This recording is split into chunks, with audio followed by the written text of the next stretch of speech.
So అయితే శివాలయం కాలనీలో అయితే ఉన్నాం. ఏదైతే ఇక్కడ చూస్తున్నారు కదా, ఈ కాల్వ నుండి కూడా నీళ్లు మొత్తం ఇంట్లోకి వచ్చేసాయని చెప్పేసి ఇక్కడ స్థానికులు చెప్తా ఉన్నారు. దానికి సంబంధించిన వీడియోస్ కూడా మన దగ్గర ఉన్నాయి. సో ఒకసారి మాట్లాడదాం మరి వాళ్ళతోటి. ఇక్కడ ఆ రోజు నైట్ ఎవరైతే ఆ యూత్ అంతా కలిసి కూడా వాళ్ళని కాపాడారని చెప్పేసి ఇక్కడ చెప్తున్నారు. సో అన్న, ఏం పేరు అన్న మీ పేరు? నా పేరు పల్లపుర ప్రసాద్ అన్న. ప్రసాద్ గారు. సో మరి ఏంటన్న ఆ రోజు వర్షానికి వరదకి అసలు ప్రస్తుతం సిచ్యువేషన్ ఏంది, అసలు ఏం జరిగింది అన్న? ఆ రోజు చాలా వాన వచ్చి చాలా పెద్ద వాన వచ్చిందన్న. పాపం వీళ్ళందరూ పనికి పోయాలన్న, ఎప్పుడు బతుకులు అప్పుడే వెళ్ళాయి. ఆ రోజు పనికి పోయి ఇచ్చారు, మొత్తం ఇళ్లలోకి లోతు వచ్చినాయి అన్నమాట. చిన్న పిల్లగాళ్ళు ఉన్నారు, అంతా చాలా మంది ముసలోళ్ళు చాలా మంది ఉన్నారు. వీళ్ళందరినీ తీసుకుపోయి ఇక్కడ అమ్మవారు కూడా వెనక స్టేజ్ సేఫ్ ప్లేస్లో ఉంచినాం. 7వ వార్డు వేముల నాగరాజు అన్న, మన వైస్ చైర్మన్ కోతి సంపత్ రెడ్డి అని రావడం వల్ల వాళ్ళకి ఆహారం అన్ని భద్రత మొత్తం దొరికింది. వాళ్ళిద్దరు లేకపోతే చాలా ఇబ్బందులు ఎదురయ్యాయి. అవును, అధికారులు వచ్చిరన్న, వచ్చారు కానీ వాళ్ళకు కూడా చూపించడం జరిగింది అన్న, వీడియో పెట్టి. సో మరి ఏంటంటే దేని వల్ల అయ్యి ఉండొచ్చు ఈ వరద ఇంత భారీగా రావడం వల్ల?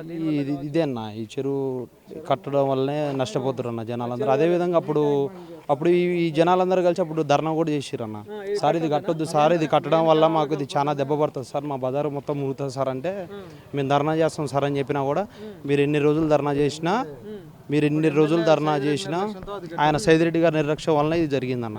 మీరు ఎన్ని రోజులు ధర్నా చేసినా, మీరు టెంట్ వేసుకొని కూర్చున్నా కూడా మిమ్మల్ని లేపి అవతలేసి మేము మళ్ళీ ఇది కట్టుకుంటాం అని అప్పుడు వాళ్ళు వీళ్ళు అనేసరి బెదిరించారు. వాళ్ళు ఇష్టంగా రిజల్ట్ ఇప్పుడు ఇది కనిపిస్తుంది, అది రిజల్ట్ అనేది. మరి ఇప్పుడు వచ్చిన ఎవరైతే మంత్రి గారు ఉన్నారో ఉత్తమ్ కుమార్ రెడ్డి గారు, ఈ దృష్టికి వెళ్ళిపోయింది. సారు కూడా చెప్పిండు, అప్పుడు కూడా ఎంపీ గారు ఉన్నప్పుడు కూడా ఇది కట్టదు, ఇది కట్టడం వల్ల చాలా నిరుపేదలకు చాలా దెబ్బ పడుతుంది అని చెప్పిండు. అయినా సరే ఆయన మాట కూడా లెక్క చేయకుండా తీసుకుపోయి అవతల పోయే వాటర్ అన్ని అవతల గెలిపేసరికి మొత్తం ఇళ్ళ మీద పడ్డాయి అన్న. ఇటువైపు ఎప్పుడు రాలేదన్న, గత 70-100 సంవత్సరాల నుంచి హుజూర్నగర్లో ఎంత పెద్ద వాన వచ్చినా అసలు ఇటు రాలేదన్న. ఇది ఫస్ట్ టైం అన్న. అది ఆ కెనాల్ ఇటు తిప్పడం వల్ల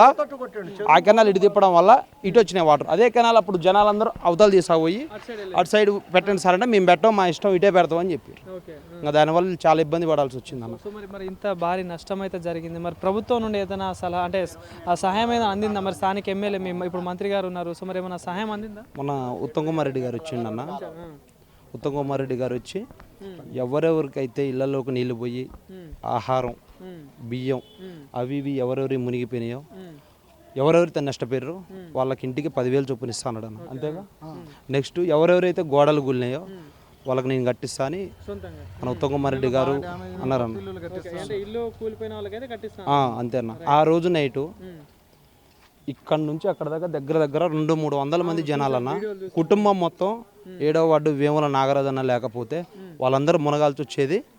ఇది కూడా చిన్నపిల్లగాళ్ళు కూడా ప్రాణ నష్టం కూడా జరిగేది అన్న. ఆ రోజు వేముల నాగరాజు అనే వ్యక్తి లేకపోతే 7వ వార్డు కౌన్సిలర్ ప్రాణ నష్టం కంపల్సరీ జరిగేది.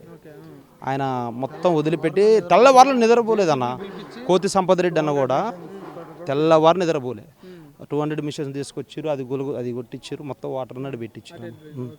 ఆ రోజు ఒక పెద్ద గండం నుండి అయితే బయటపడ్డారు. పెద్ద గండం నుంచి చాలా తప్పిపోయారు అన్న జనాలు. అవునన్న. ప్రభుత్వం నుండి అయితే మంచి పాజిటివ్ రెస్పాన్స్. ఓకే అన్న, పాజిటివ్ రెస్పాన్స్ వచ్చింది అన్న. సార్ మన ఉత్తమ్ కుమార్ రెడ్డి గారు కూడా మంచిగా హామీ ఇచ్చిండు. ఆ రోజు మంచిగా అందరితోటి నష్టపోయిన వాళ్ళతో అందరితోటి మాట్లాడిండు. మీకు ఏ నష్టపోయారో నేను తీసుకొచ్చిస్తామని చెప్పిండు. మరి దీనికి సంబంధించి అధికారుల మీద ఏమైనా చర్యలు లాంటివి ఏమైనా తీసుకున్నారా? ఇరిగేషన్ డిపార్ట్మెంట్ ఏఈ గారు మొన్న మాట్లాడిండు అన్న. ఉత్తమ్ కుమార్ రెడ్డి గారు చెప్పిండు, నీ నిర్లక్ష్యం వల్ల ఇదంతా జరిగింది, నేను అప్పుడు ఎంపీ ఉన్నప్పుడు కూడా నీకు చెప్పినా, నువ్వు నా మాట లెక్క చేయకుండా ఇదంతా ఇలా కలిపినావు అని మాట్లాడి ఆయనకి తగిన శిక్ష ఇచ్చిండు అన్న. సస్పెండ్.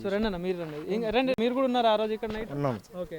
సో ఏంటన్నా అంటే మీ సిచ్యువేషన్ ఏంటి? అట్లా అంతా వరద ఒకటేసారి రాగానే, ఎందుకంటే అట్లాంటి సిచ్యువేషన్లో ఏం చేయాలో కూడా అర్థం కాదు, భయం తప్ప ఏం గుర్తుకు రాదు. సో ఏమని తీసుకెళ్ళి మన గుడి దగ్గర ఉంచినాం అన్న, సేఫ్ జోన్లో. వేముల నాగరాజాయంలో అందరం పిల్లగాళ్ళందరం ఒక 15 మంది 16 మంది ఉంటాం బ్యాచ్. అందరం కలిసి అందరం తీసుకెళ్ళి సేఫ్ జోన్లో ఉంచినాం.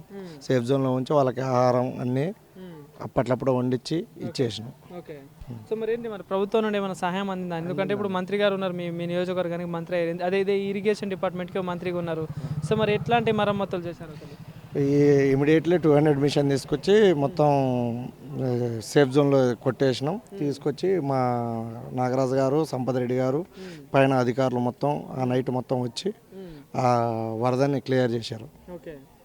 సో ఎట్లా ఉంటుంది మరి ఉత్తమ్ కుమార్ రెడ్డి గారి పాలన ఎట్లా అనిపిస్తుంది మరి 9 నెలలు 10 నెలలు అవుతుంది ఇట్లాంటి సమయాల్లో ఆదుకుంటున్నారని కూడా చెప్తున్నారు సో మరి ఎట్లా అనిపిస్తుంది మరి మంచిగానే ఉందన్న. బాగానే ఉందా ఓకే పర్లేదు, గెలిపించినందుకైతే న్యాయం చేసిండు, న్యాయం చేస్తున్నారు న్యాయం చేస్తుండు. రైట్ రైట్ సో ఏం చెప్పదలుచుకున్నారు ప్రభుత్వానికి చెప్పాలంటే ఏం చెప్తారు ఎందుకంటే మీకు కొంచెం నష్టం అయితే కనిపిస్తూ ఉంది చాలా వరకు అయితే నష్టం కనిపిస్తూ ఉంది ఇప్పటి వరకు అయితే ఆదుకుందన్న. ఇంకా అడిగారు ఇల్లు ఏ సంఘటన రాకోకుండా చూడాలి, వేరే కాడ ఇప్పించాల్సిందిగా కోరుకుంటున్నాం అంతే. హామీ ఇచ్చిన మరి ఆ రోజు ఇచ్చిండు చెప్పిండు ఉత్తమ్ కుమార్ రెడ్డి సార్ ఇచ్చిండు. నమ్మకం ఉందా నమ్మకం ఉందన్న. ప్రజెంట్ కళాశాల కూడా వచ్చింది, మెడికల్ కాలేజ్ కూడా ఉందండి, రైట్ రైట్ ప్రపోజల్లో ఉందని అన్నాడు. రైట్ అదే. రైట్